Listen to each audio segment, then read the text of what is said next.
श्रीमंत दगडूशेठ हलवाई सार्वजनिक गणपती ट्रस्ट सुवर्णिक तरुण मंडळातर्फे जय गणेश पालकत्व योजनेतील 370 विद्यार्थ्यांची आरोग्य तपासणी करण्यात आली। शनिवार पेठेतील नवीन मराठी शाळेच्या प्रांगणात हे शिबिर आयोजित करण्यात आले होते। शिबिराच्या उद्घाटन प्रसंगी ट्रस्टचे धोंडोमामा साठे वैद्यकीय महाविद्यालयाच्या प्राचार्य डॉक्टर मनीषा सोळंकी, कोषाध्यक्ष महेश सूर्यवंशी, मंगेश सूर्यवंशी, पराग वांबुरे, विजय बालेराव यांसह डॉक्टर संजीव डोळे आदी उपस्थित होते। शिबिरात 212 विद्यार्थ्यांची नेत्र तपासणी व 246 विद्यार्थ्यांची दंत तपासणी करण्यात आली। मानसिक व शारीरिक आरोग्याची काळजी घेणे गरजेचे आहे। आरोग्य चांगले राहिले तर सक्षम नागरिक तयार होऊ शकतात। जय गणेश विद्यार्थी पालकत्व योजनेत सातत्याने विद्यार्थ्यांची आरोग्य तपासणी घेऊन त्यांच्या आरोग्याची काळजी घेतली जात आहे। तसेच संस्कार वर्गाच्या माध्यमातून सुजाण नागरिक देखील घडत असल्याचे यावेळी डॉक्टर मनीषा सोळंकी यांनी सांगितलं। लहान मुलांचे डोळे, दात यासह संपूर्ण आरोग्याची तपासणी शिबिरात केली जाते। तसेच या मुलांचे आरोग्यविषयक रेकॉर्ड देखील ठेवले जाते। मुलांनी आहारासोबत व्यायाम देखील करायला हवा। मानसिक तणावाचे व्यवस्थापन कसे करावे हे देखील मुलांना या शिबिराद्वारे सांगण्यात येते, असं यावेळी महेश सूर्यवंशी यांनी सांगितलं। ट्रस्टचा 185 रुग्णालयांशी टायअप असून याद्वारे रुग्णसेवेचे कार्य सातत्याने सुरू असल्याचंही त्यांनी सांगितलं। नमस्कार। दगडूशेठ हलवाई ट्रस्ट आणि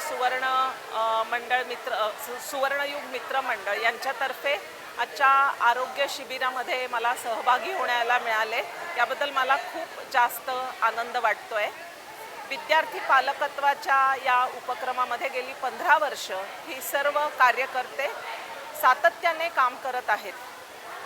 हे सर्व विद्यार्थी जे काही दृष्टीने वंचित असतील त्यांना त्यांचं आरोग्य नीट राहावं, मानसिक आणि शारीरिक वाढीमध्ये आपला सहभाग असावा, यासाठी हे सेवाभावी डॉक्टर्स इथे विनामूल्य कार्यरत असतात आणि वर्षभर त्यांच्या आरोग्याची काळजी घेतात। शरीराने आणि मनाने सुदृढ होत असतानाच हे सगळे विद्यार्थी सर्वांगीण विकास व्हावा म्हणून त्यांचा संस्कार वर्गही या उपक्रमात समाविष्ट केलेला आहे, ज्यायोगे त्यांचा सुजाण नागरिक म्हणून पुढे त्यांची वाढ होईल याचीही दक्षता या उपक्रमाने घेतलेली आहे। मला असं वाटतं की अशा प्रकारच्या उपक्रमातून जे काही सामाजिक बांधिलकीचं भान ही संपूर्ण वैद्यकीय सेवाभावी मंडळी दाखवत आहेत आणि ट्रस्टनी हा जो उपक्रम हाती घेतला आहे तो अत्यंत कौतुकास्पद आहे। अशा प्रकारचे उपक्रम आपल्या संपूर्ण भारतीय शिक्षण पद्धतीमध्ये आणि तरुण पिढीचं संवर्धन करण्यामध्ये उपयोगी पडतील असं मला मनापासून वाटतं।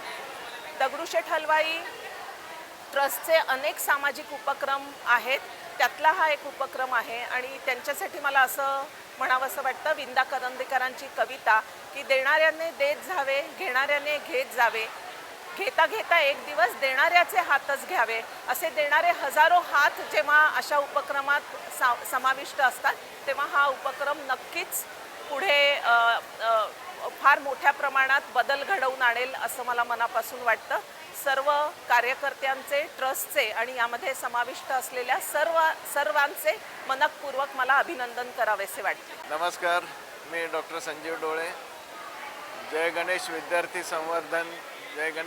संवर्धन योजना जी आहे श्रीमंत दगडूशेठ गणपती हलवाई ट्रस्टच्या तर्फे चालू असणारी, तर गेले 15 वर्ष आम्ही हा उपक्रम चालू आहे आणि समाजातल्या विविध थरातल्या अतिशय गरीब अशा वर्गातल्या जे काही हुशार मुलं आहेत, अशा हुशार मुलांच्या सर्व शिक्षणाची जबाबदारी आणि आरोग्याची जबाबदारी हा ट्रस्ट गेली 15 वर्ष घेतो आहे। यामध्ये आम्ही होमिओपॅथीच्या चिकित्सा पद्धतीनुसार या सर्व मुलांना औषधोपचार वर्षभरात पूर्णपणे मोफत अशा देत असतो आणि त्यांच्या आरोग्याची तपासणी महिन्यातून वर्षातून 2 वेळेला आम्ही यात शिबिर आयोजित करत आहोत। तर आज ह्या शिबिराचाच एक कार्यक्रम आहे आणि या शिबिरामध्ये साधारणतः आम्ही आज 450 मुलांची तपासणी करणार आहोत आणि त्याच्यामध्ये जे काही त्यांना आवश्यक असेल अशा औषध योजना पूर्णपणे मोफत करतो आहोत। होमिओपॅथीचे साधारण पुण्यातले 20 असे प्रसिद्ध डॉक्टर्स या योजनेमध्ये असून हे सर्वजण आपली सेवा ही निःशुल्कपणे देत असतात आणि गेल्या 15 वर्ष हा प्रकल्प चालू आहे आणि एक प्रकारे बाप्पाची सेवा करण्याची संधी आम्हाला या ट्रस्टने उपलब्ध करून दिलेले आहे. म्हणून ट्रस्टचे सुद्धा आम्ही आभार मानतो.